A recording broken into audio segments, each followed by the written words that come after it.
Hello, AV Tweeps and AV Tweeps adjacent. Welcome to brAVe Space, or in this case, brAVe Skills. I'm going to get my friend Leon to introduce what brAVe Skills is. Oh, we should start doing this to each other. brAVe Skills is the practical offshoot of the brAVe Space podcast, where we talk about leadership, corporate culture, and all things pertaining to leadership, which is a practice, by the way, not necessarily just a role or a title. So it applies to all of us. And we're here and we're hosting, and that's Leon. And we're here and we're hosting. I am Leon. And I'm Britt. And before we get started, we have some disclaimers for you. The first is that opinions expressed are own and not necessarily representing institutions, companies, or sponsors of the show. And the second is that we appreciate listeners' grace and understanding as we tackle topics we're not necessarily experts in. We're AV professionals. Here we are. That's true. So what we're going to talk about today, is believing that you're enough, which I think maybe almost sounds like what we're about to do is embark on a pure, only like mental health specific kind of episode.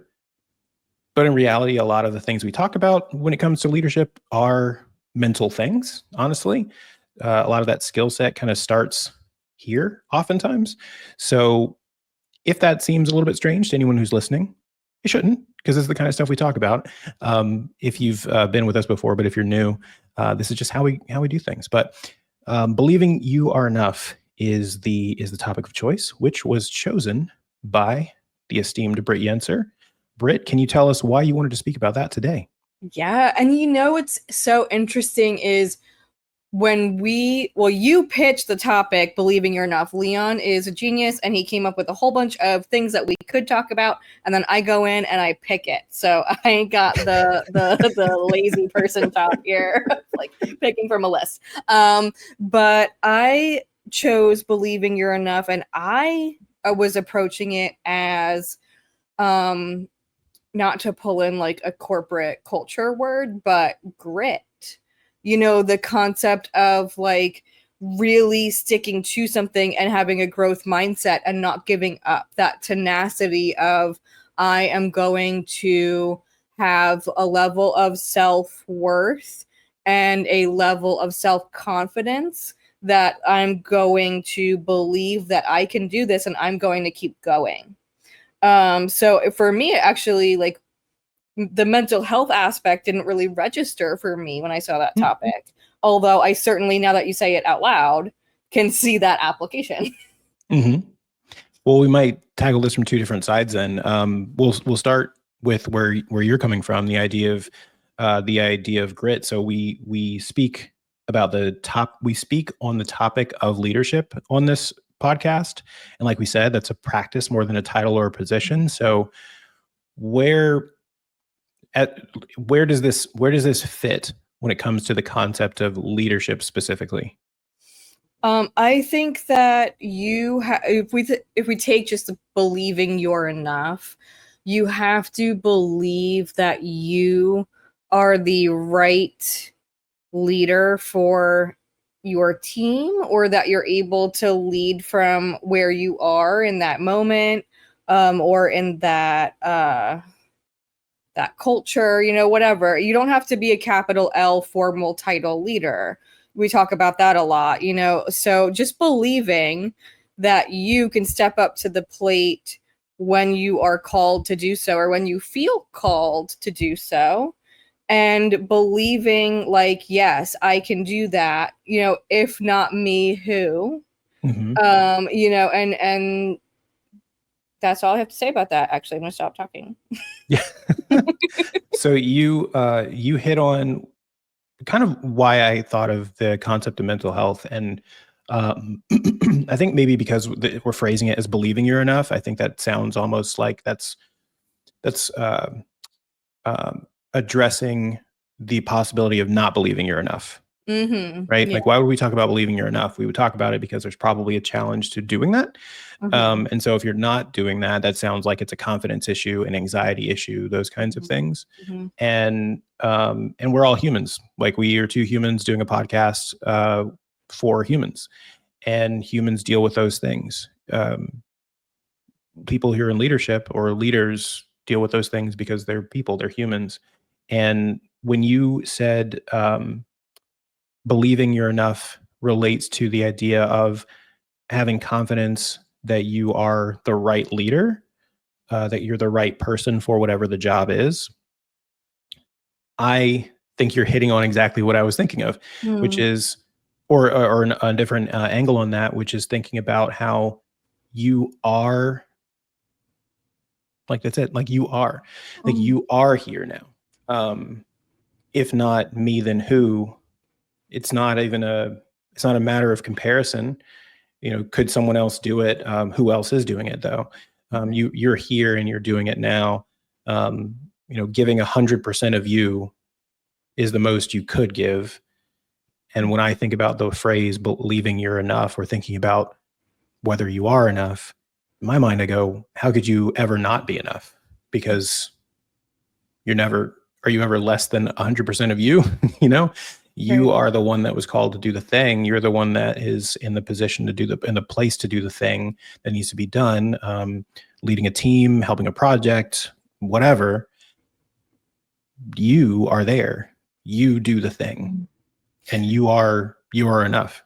Yeah. And I think that this mindset is especially challenging for people who find themselves as a minority in a space. So if you take our industry in particular, not as many women as men, not as many people of color as white people, and you start to feel like maybe I'm not enough to fill this role or to meet this need simply because I don't see people who look like me. I feel like the other. Anytime you feel othered, you can start to not feel like enough. And I think, like we keep saying, like leadership, grit, confidence, these are not things that any human being is born with. These are all skills that we can develop, regardless of who we are or who we're surrounded by. Unfortunately, sometimes it does take a little bit of extra energy if you feel like the people you're surrounded by are not like you or not uplifting you. Yeah. Personal example, let's jump right in. So this has been a very big year in my life. Very big, kind of 2 years. The trajectory I've been able to be on and the things I've been able to be a part of are all what I would like. But if I was being honest, if you were to ask me a few years ago if I'd be doing most of the things that I do today, I don't know that I would have said yes. What am I talking about? What are those things?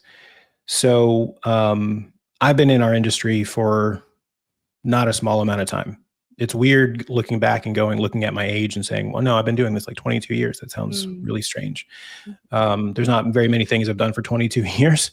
Does that make me an expert? No, I'm not going to say that. The whole 10,000 hour rule, I thought about it the other day. Like, have I hit that? I think I'm pretty sure I have. But that doesn't, who cares? I've been in the industry for a while, and I've seen a lot of people say things. People who have louder voices. That's the way I'll put it. They have louder voices than me, because of a title, because of accolades, because of background, whatever it is. Something that someone else maybe even gave them. They have just kind of a louder voice, louder platform. And I've thought a number of times, I have some things that I'd like to say to benefit the people around me in my industry, in my field. Not because I have all the answers, but because I'm committed to the future of what we do. I'm committed to the future of this group. I'm committed to the future of what is going on where we are all at. I care about it.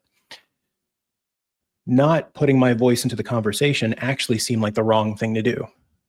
But there were times when I thought, well, I don't have like I don't know, making this up now. This wasn't what I thought. I don't have like 10,000 social media followers or something like that, or I don't have a certain title or whatnot, or work at a certain company or anything like that. So maybe no one would want to listen to me. But at some point in the last maybe 2 years, I just went, you know what? I'm just going to volunteer myself for a lot of things. Because people can say no. But if they don't, there's my opportunity to walk through the door. And that was a big thing that I got, just personally on the inside, like in my heart of hearts, to just open their mouth and just start saying things. We'd go to trade shows, Infocom, things like that, or just talk with people even locally around. And we would talk about hard topics within our industry, challenges that we were having, whether it was things related to workforce, generational issues amongst people in our field, other cultural things. We would run the gamut of stuff, and then you'd look at the stages at different shows or in publications, and you would never hear anyone talking about the things that we were talking about. And we're like, that's weird, because this is the stuff that matters, right? Why wouldn't we talk about this? So we just started doing it, and people were like, you should talk more about this. So I did. Long-winded way of saying, in the last like 2 years, a lot of things have changed for me, because of just saying, I'm just going to put myself out there. I'm just going to start the conversations where I can with folks. Heck, that's how I met Britt. Well, we did an episode of brAVe Space, and then we kept going with that. A lot of the things that I've done over at Avixa, as far as hosting videos, podcasts, all sorts of things there, writing for magazines, getting to speak at different conferences and whatnot. I'm just putting myself out there, because what I have to say, I think, is worth hearing. But also, I think there's something nice about not seeing the same person talking that you're used to. Mm-hmm. So maybe someone would be encouraged, and I've seen it happen in a small part. They see someone who doesn't look, and I don't know if it's all racial, but I'm not the same person that they've heard from over and over again for years. Mm-hmm. And I take a stage. Oh, well, maybe I can do that. Yes. Whether it's a stage or a role in the company or something like that. The idea of contributing to the future by recognizing I can be enough, I hope, is inspiring for someone else to see that they can also have that same mindset. Yeah. Mm-hmm. Yeah. One thing I really love about what you're saying here is part of your story is just starting.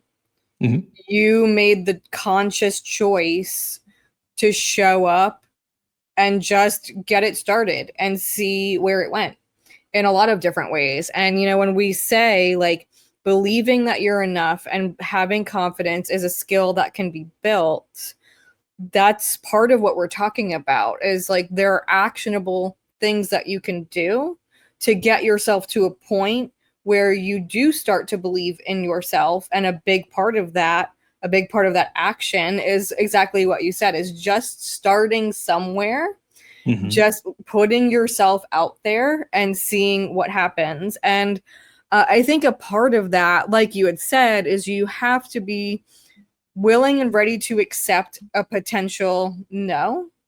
I think that, especially if you're struggling with confidence in some way and you struggle to believe that you're enough, it might be really difficult for you to receive what feels like negative feedback of being told a no.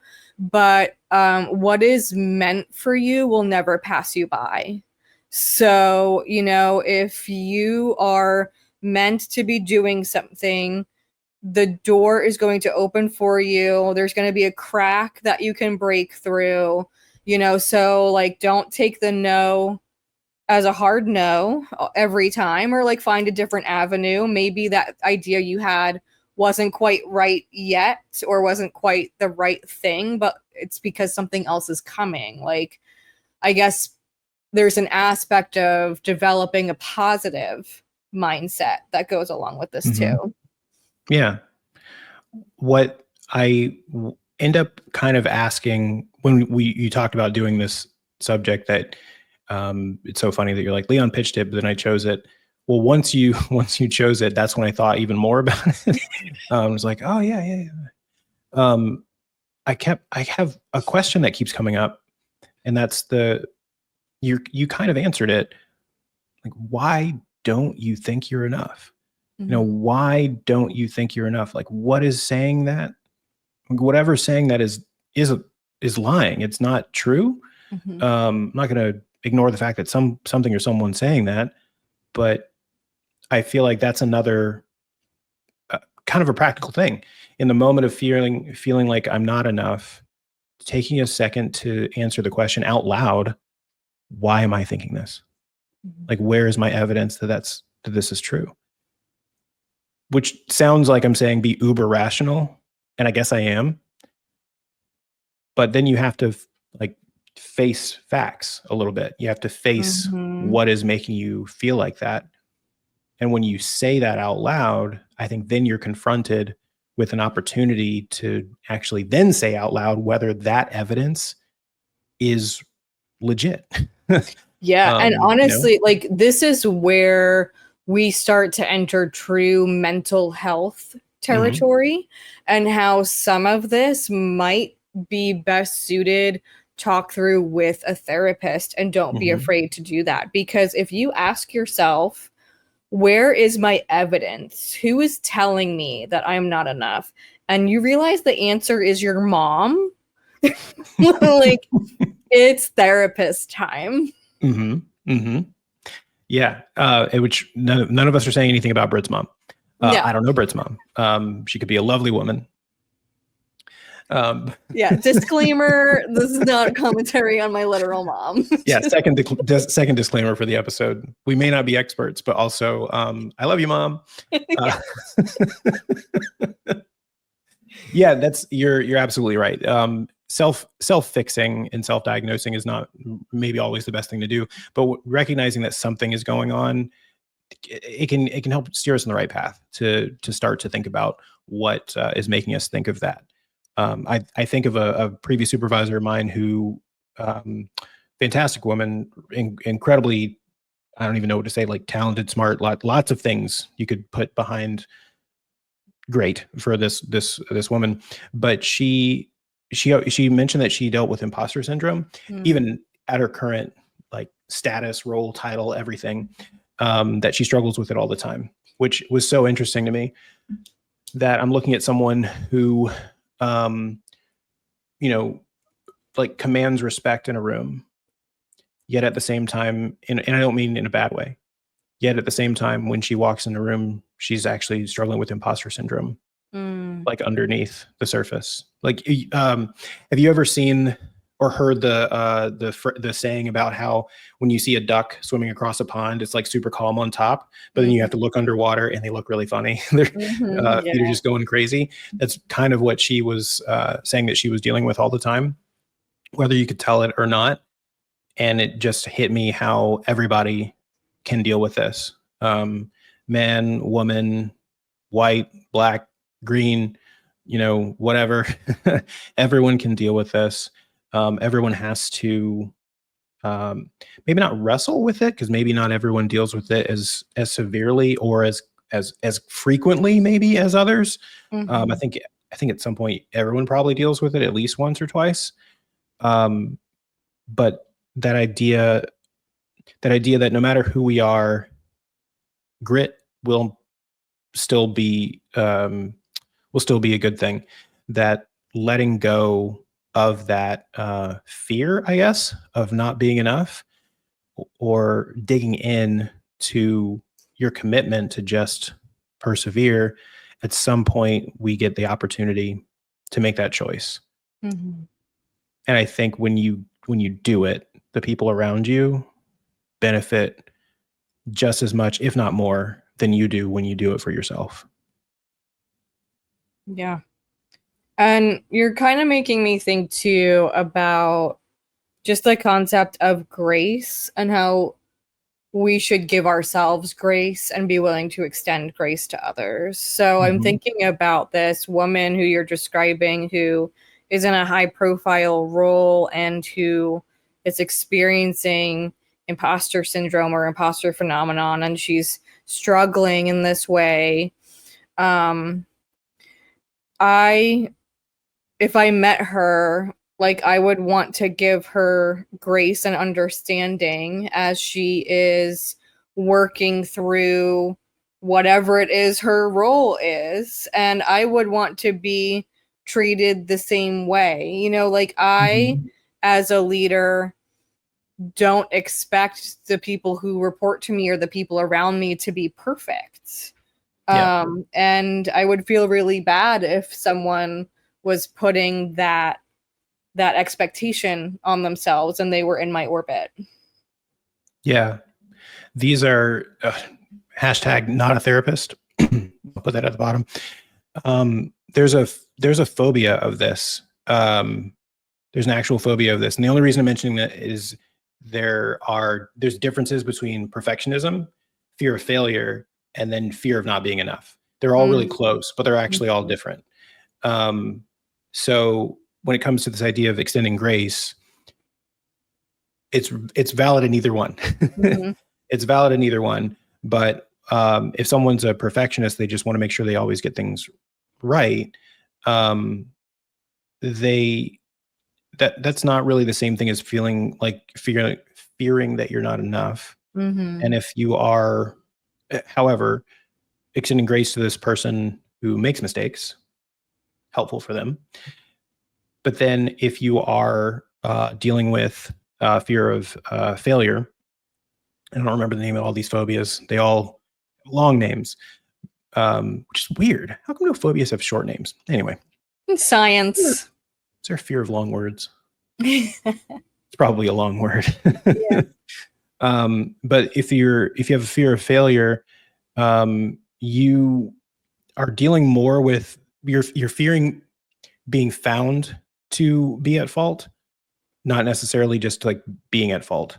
It actually matters whether other people will see it. But then like fear of not being enough, it's like you don't even care if other people recognize that you're a flawed person or anything like that. You have this problem on your own.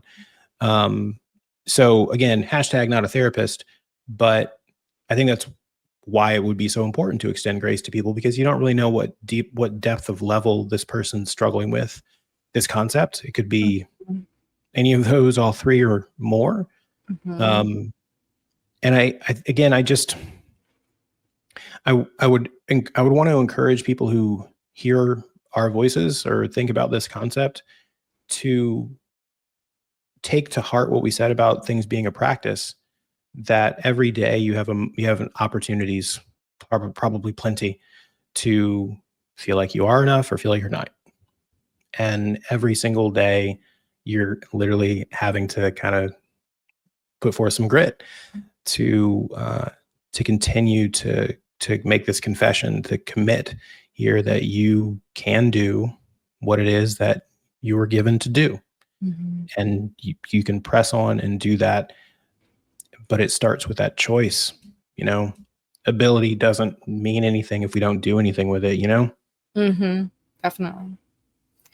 And what does it take, like 30 days to build a habit, something like that? So, I mean, to go back to just start, and maybe for 30 days, there's an affirmation that you say or an action that you take to actively build a habit toward believing that you're enough and believing that you're right in that role, like whatever it is, whatever piece of confidence you're lacking, really hone in on that and start addressing that consistently for 30 days, see what happens.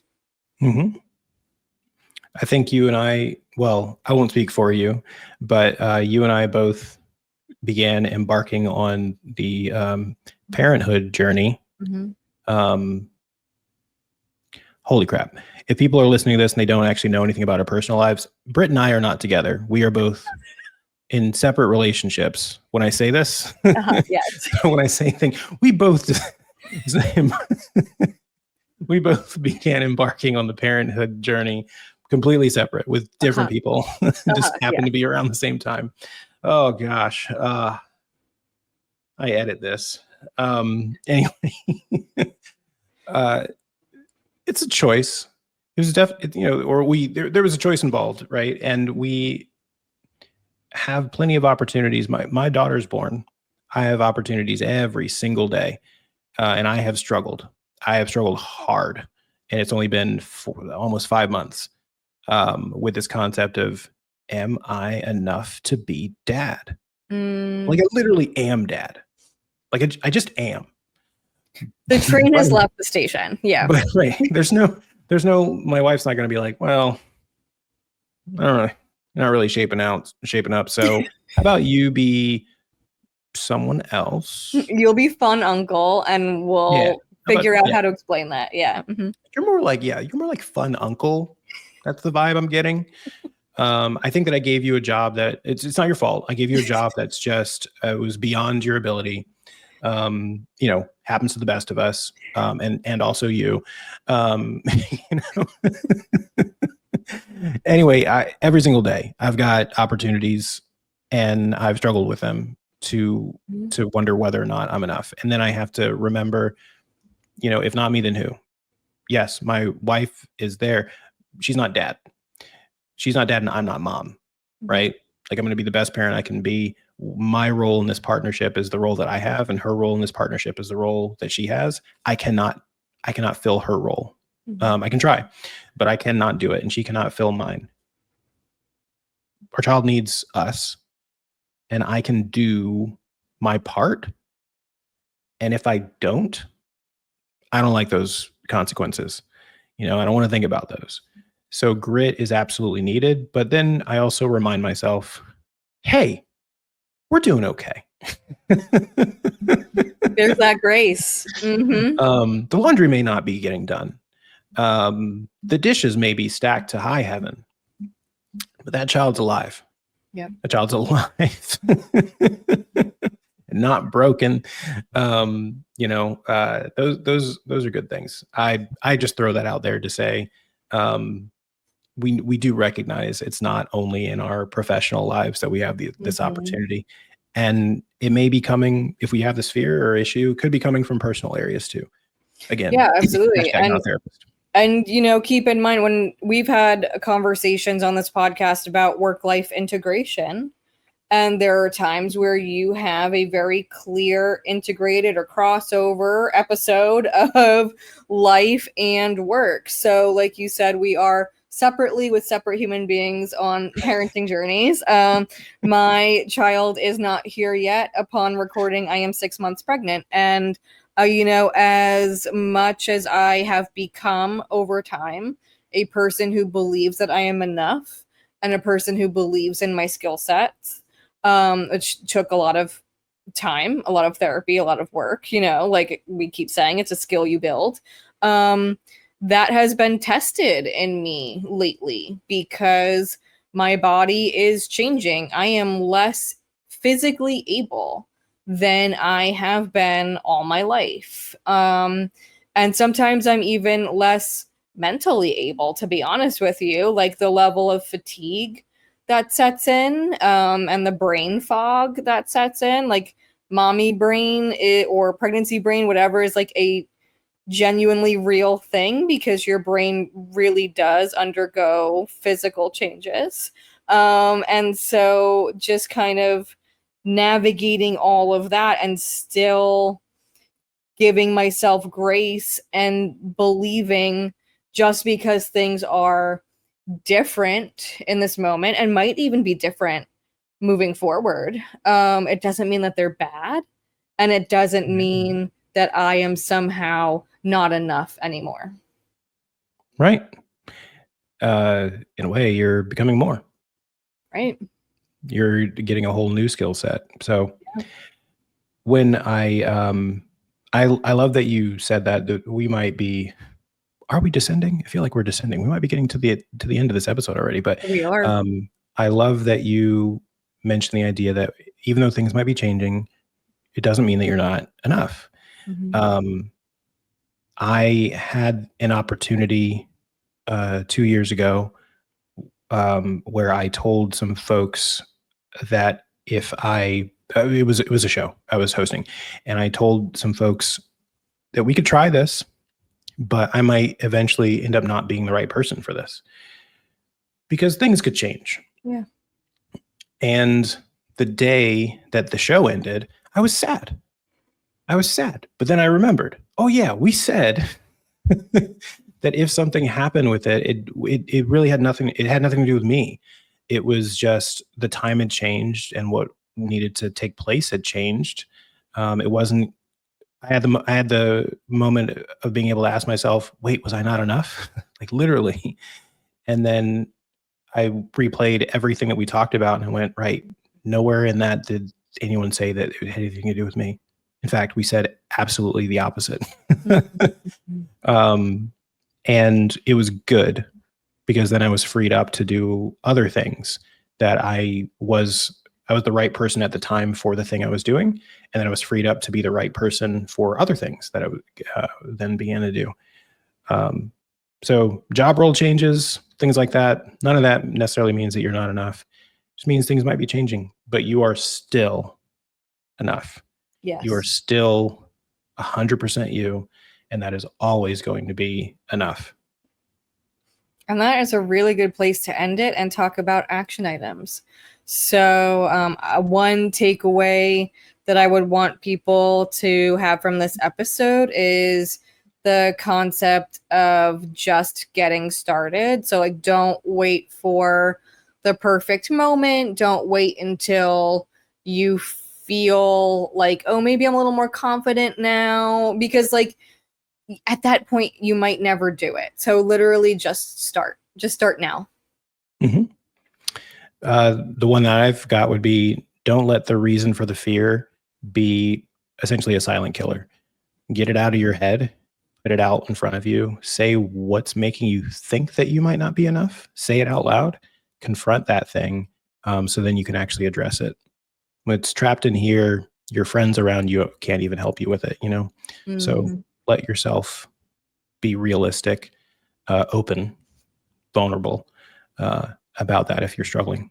Yes. Go to therapy. I will take any opportunity to make an actionable takeaway. Go to therapy for anyone at any time. Hashtag go to therapy. Yeah. Oh, I hear you. If you're at home thinking, well, that's why I listen to this podcast, recall our disclaimer and hashtag not a therapist. Yeah. Nope. Also, we love you, moms. Yes, we do. Call your mom.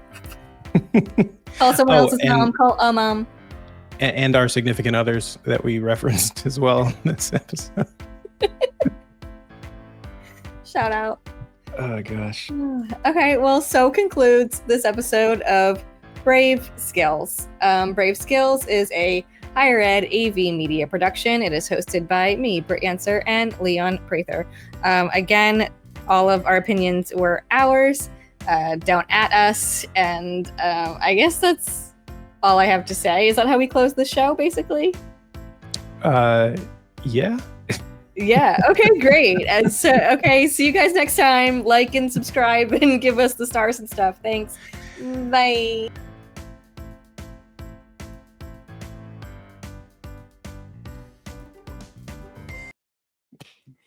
Clap. Yeah, okay. I was going to say we had a couple of these kind of short topics. I feel like they got pitched a million years ago. Doesn't even matter. It was related to the idea of like choices that we can be making, and that's kind of what we're doing. Doesn't matter. Maybe it'll become a thing. We'll talk about it later. Starting over. 1 second. Leon will be right back. So what we're going to talk about today, is believing that you're enough.